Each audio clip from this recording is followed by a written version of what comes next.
आज हम पढ़ेंगे एमीन का नामकरण। तो सबसे पहले मैं आपको बता देना चाहता हूं कि एमीन क्या होता है। तो पिछली क्लास में मैंने एमीन के बारे में बात की थी। एमीन आपकी कितने प्रकार की होती हैं? 3 प्रकार की। एक होता है 1 डिग्री एमीन, और दूसरा होता है 2 डिग्री एमीन, और होता है 3 डिग्री एमीन। आईयूपीएसी जो नामकरण है वो बड़ा आसान है। एमीनों का जो आईयूपीएसी नामकरण है वो सबसे आसान है, प्राथमिक हो, द्वितीयक हो या तृतीयक हो। चलो एक एक एग्जाम्पल के माध्यम से इनके नामकरण को सीखने का प्रयास करते हैं। जैसे RNH2, क्या लिखा हुआ है? RNH2, ये प्राथमिक एमीन है। मैंने आपको बताया था कि 1 डिग्री एमीन कैसे बनती है। अमोनिया से बनाया जाता है इनको। किससे बनाया जाता है? अमोनिया। अगर मैं 1 हाइड्रोजन निकालता हूं तो 1 डिग्री एमीन बन जाती है। अगर मैं 2 हाइड्रोजन निकालता हूं तो 2 डिग्री, और अगर मैं 3 हाइड्रोजन निकालता हूं तो क्या बन जाता है? 3 डिग्री एमीन बन जाता है। अगर हम इसकी बात करें तो सबसे पहला काम हो गया सबसे लंबी कार्बन श्रृंखला का चयन। तो सबसे लंबी कार्बन श्रृंखला यहां पे बनेगी, और अगर 1 कार्बन वाली है तो R वाला समूह होता है तो वो होता है एल्केन। क्या होता है? एल्केन। तो ये बन गया एल्केन। क्या बन गया? एल्केन। प्लस NH2 को क्या बोलते हैं? एमीन। तो जो एमीन है उनका नाम होता है एल्केन एमीन। इसको अगर एक साथ लिखना चाहें तो क्या हो जाएगा? Alkane amine. समझ पा रहे हैं आप लोग? अगर मैं बात करता हूं RNHR, ध्यान सुनना, ध्यान से सुनेंगे। तो ये जो अपना है ये द्वितीयक एमीन है। कौन सी एमीन है? द्वितीयक एमीन। द्वितीयक एमीन में भी हमें सबसे पहला काम करना है सबसे लंबी कार्बन श्रृंखला का चयन। मैं मान रहा हूं कि R में कार्बन की संख्या ज्यादा है R' से। R' से R में कार्बन की संख्या क्या है? ज्यादा है। तो मुख्य कार्बन श्रृंखला ये बन जाएगी, और नाइट्रोजन से जुड़ा हुआ एल्किल समूह पहले लिखना पड़ेगा। तो यहां पे लिख देंगे N एल्किल। नाइट्रोजन से जुड़ा हुआ एल्किल समूह है इसलिए लिखेंगे N एल्किल। क्या लिखेंगे भैया? N alkyl. और ये एल्केन एमीन, ये कार्बन है तो एल्केन बन जाएगा, और एमीन लग जाएगा तो एल्केन एमीन हो जाएगा। क्या हो जाएगा? Alkane amine. उसके बाद अगर 3 डिग्री कार्बन है RNH, R' और R', तो यहां से H भी हट जाएगा। ये 3 डिग्री एमीन है। इसमें भी हमें मुख्य कार्बन श्रृंखला चुननी होगी। इस नाइट्रोजन से इस नाइट्रोजन से एक एल्किल समूह ये जुड़ा है और एक एल्किल समूह ये जुड़ा है। कंडीशन ये हो सकती है कि R और R' दोनों अगर बराबर हों, 2 कंडीशन हो सकती हैं। R और R' क्या हो? बराबर हो। तो क्या कर सकते हैं? 2 एल्किल समूह समान होते हैं तो डाई शब्द यूज करते हैं। क्या लिखते हैं? डाई। और किससे जुड़े हुए हैं? नाइट्रोजन से। तो इसका नाम हो जाएगा N, di alkyl. N, di alkyl.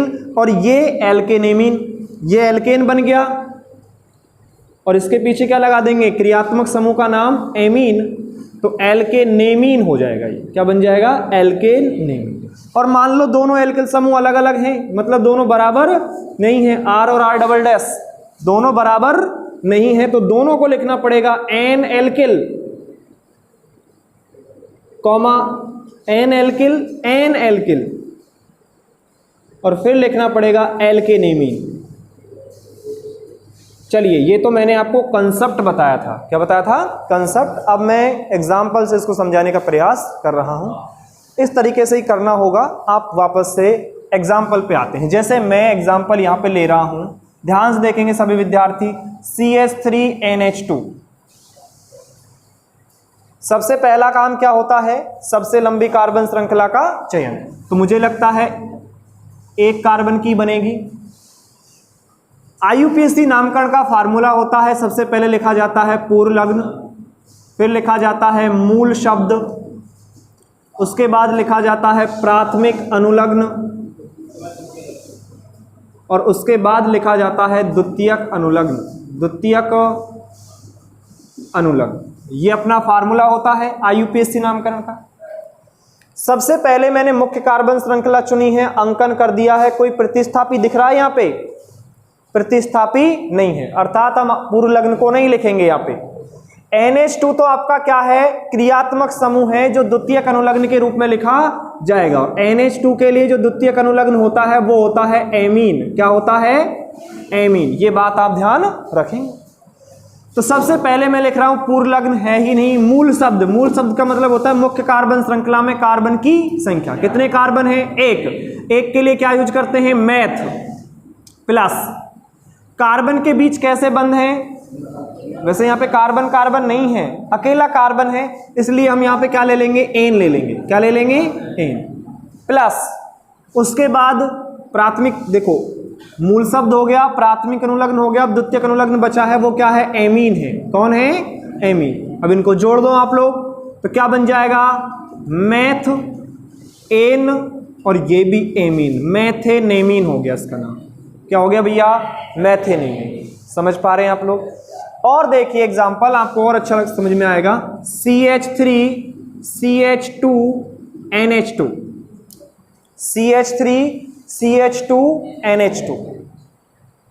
सबसे लंबी कार्बन श्रृंखला कितने कार्बन की, 2 की। अंकन किधर से करें, इधर से या फिर इधर से, नीचे वाला या ऊपर वाला, नीचे वाला सही। ये क्या है, गलत। क्यों गलत है, क्योंकि क्रियात्मक समूह को कम से कम अंक मिलना चाहिए, तो कम से कम अंक 1 इसमें NH2 को मिल गया है, तो ये सही है। इसमें 2 मिल रहा है मतलब गलत हो गया। तो ये 2 कार्बन के लिए क्या यूज करते हैं, एथ। क्या यूज करते हैं, एथ प्लस। कार्बन कार्बन के बीच एकल बंध है तो क्या लग गया, एन प्लस। NH2 है तो क्या लग गया, एमीन। ये 1 पर एमीन लगा है तो 1 एमीन लिख देंगे। क्या लिख देंगे, 1 एमीन। तो ये बन जाएगा एथेन 1 एमीन, एथेन 1 एमीन। लेकिन आप इस NH2 को यहां लगा दो चाहे यहां लगा दो, इस कार्बन पे जोड़ दो चाहे इस पे जोड़ दो, हमेशा स्थिति 1 पर ही रहेगा। इसलिए अगर यहां पे कभी 1 लिखा हुआ नहीं भी हो तो भी सही है। समझ पा रहे हैं आप लोग। अर्थात हम इसको ऐसे भी लिख सकते हैं, एथेनेमीन। क्या भी लिख सकते हैं, एथेनेमीन। क्योंकि चाहे NH2 यहां लगा हो चाहे यहां लगा हो, अगर यहां लगा होगा तो अंकन इधर से करना पड़ेगा, तब भी वो 1 पर ही आ जाएगा। इसलिए यहां पे 1 लगा भी सकते हैं और नहीं भी लगा सकते। लेकिन आगे आपको ऐसा करने से बचना पड़ेगा, अर्थात ध्यान रखना पड़ेगा। CH2 और ये देखिए ध्यान से NH2, क्लियर है। एक मैं ये एग्जांपल ले रहा हूं, CH3 CH NH2 CH3।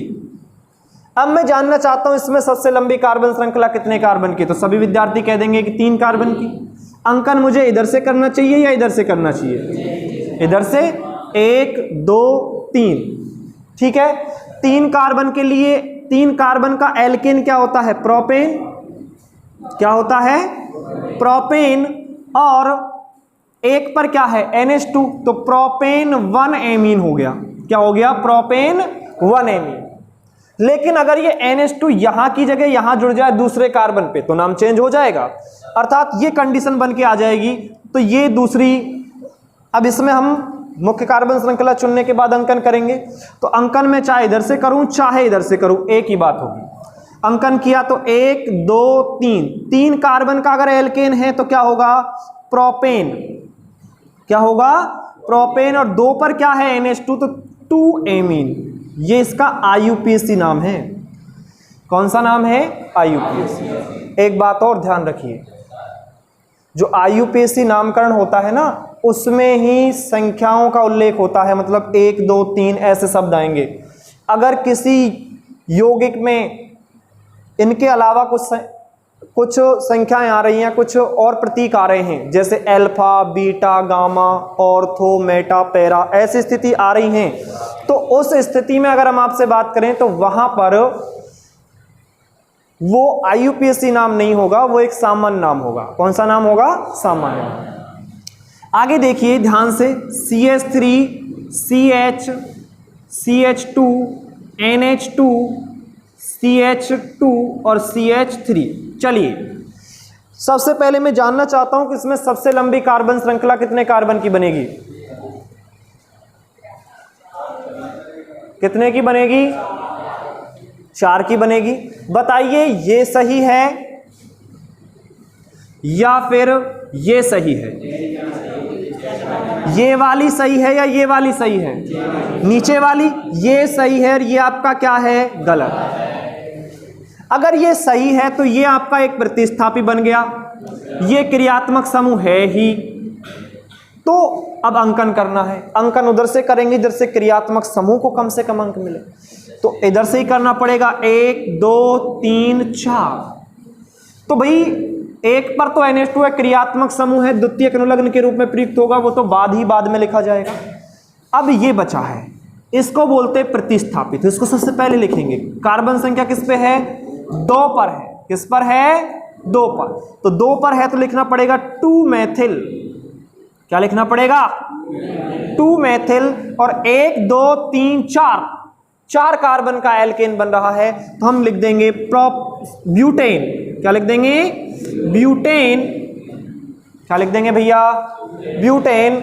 और उसके बाद एक पर क्या है? NH2, तो 1 एमीन लिख देंगे। Butane 1 amine. ये इसका क्या हो जाएगा? IUPAC नाम हो जाएगा। बात क्लियर है? अब भी अगर कोई दिक्कत हो तो बात कीजिए। और एग्जाम्पल देखते हैं एमीन के, क्योंकि अभी तो हमने प्राथमिक एमीन के साथ ही डील किया है। आगे चलते हैं।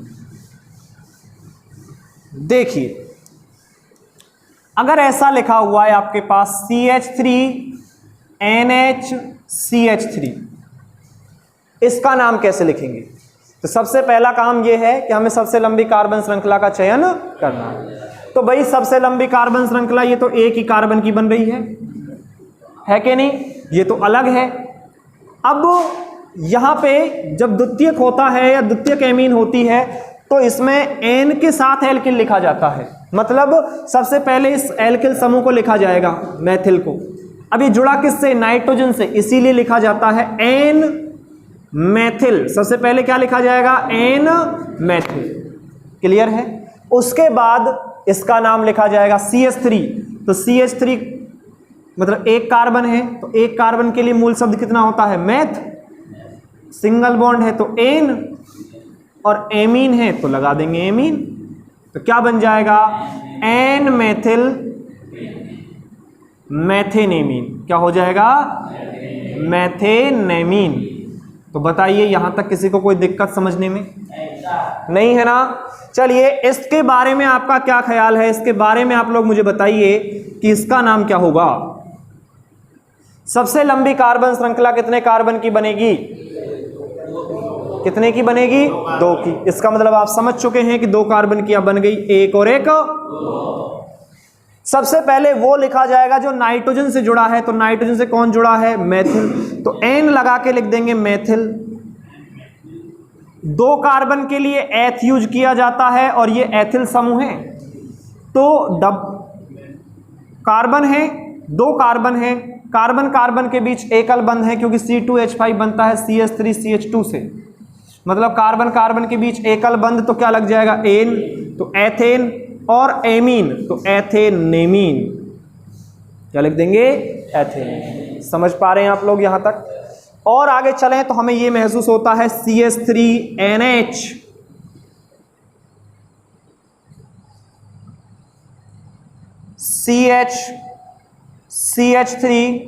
CH3 मैं जानना चाहता हूं इसमें सबसे लंबी कार्बन श्रृंखला कितने कार्बन की बनेगी? 3 की बनेगी। गुड, समझ में आ रहा है आपको? महसूस हो रहा है ऐसा? यही बनेगी। अब अंकन करना है। अंकन कैसे करेंगे? अंकन ऐसे करेंगे, 1 2 3, 1 2 3। क्लियर है? सबसे पहले तो मुझे नाइट्रोजन से जुड़े हुए एल्किल समूह को लिखना है, तो लिख दूंगा N मेथिल। अरे कौन मेथिल? N methyl. ये लिख दिया आपने N मेथिल। उसके बाद 3 कार्बन का एल्केन क्या होता है? प्रोपेन। तो लिख दिया मैंने प्रोपेन। ठीक। उसके बाद 2 पर क्या है? NH मतलब एमीन, तो 2 एमीन आएगा। क्या आएगा? 2 एमीन। तो ये इसका क्या हो गया? IUPAC नाम हो गया। अरे नामकरण आसान है या नहीं है? कह दो है। आगे देखते हैं।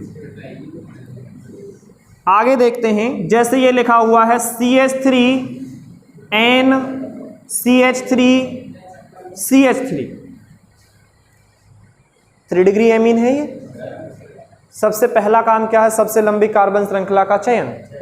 तो भैया सबसे लंबी कार्बन श्रृंखला कौन होगी? ये एक कार्बन की। ये नाइट्रोजन से मेथिल जुड़ा है, ये नाइट्रोजन से मेथिल जुड़ा है, मतलब R और R डैश या R डैश और R डबल डैश दोनों क्या हैं? बराबर हैं। तो लिख देंगे N, N डाई मेथिल और एक कार्बन का एमीन है तो मेथेन एमीन हो गया। क्या हो गया? Methane amine. आप लोगों को समझ में आ रहा होगा ये भी। उसके बाद हम आगे चलें, जैसे ये लिखा हुआ CH2 double bond CH single bond N CH3 और C2H5 3 डिग्री एमीन है। मैं जानना चाहता हूं कि इसमें कार्बन की सबसे लंबी कार्बन श्रृंखला कितने कार्बन की बनेगी? बोलिए। 2 की बनेगी। देखो 2 कार्बन यहां भी है और 2 कार्बन यहां भी है। अब इन दोनों में से कौन सी बनेगी? ये वाली। क्यों बनेगी? क्योंकि द्विबंध आ रहा है। द्विबंध वाली को मुख्य कार्बन श्रृंखला बनाना आवश्यक होता है, अर्थात हम इसको नहीं बना पाएंगे पहले। अब देखिए इसकी बात करेंगे तो ये नाइट्रोजन से जुड़े हुए समूहों को पहले लिखते हैं। तो देखो नाइट्रोजन से एक तो मेथिल जुड़ा है और एक एथिल जुड़ा है, तो बताइए दोनों में से पहले किसको लिखेंगे? एथिल को। तो लिखना पड़ेगा N एथिल और N मेथिल। और 2 कार्बन को क्या बोलते हैं? एथ, ETH। और डबल बॉन्ड है तो एथ 1 इन और 1 2, मतलब 1 पर ही क्या है? एमीन। तो 1 एमीन। ये इसका क्या हो गया? IUPAC नाम हो गया। अरे नियम वही है ना? क्या नियम लिखवाने की जरूरत थी तुम लोगों को? क्योंकि हम एग्जाम्पल इतने करवा दिए हैं कि आपको सारे नियम मुंह जबानी याद हो गए होंगे। समझ पा रहे हैं आप लोग? तो यही चीज सीखनी होती है। ये हो गया आपका किसका नामकरण? एमीन का। इसमें से कुछ एक जो आपको अच्छा लग रहा है उनको नोट कीजिए फटाक से।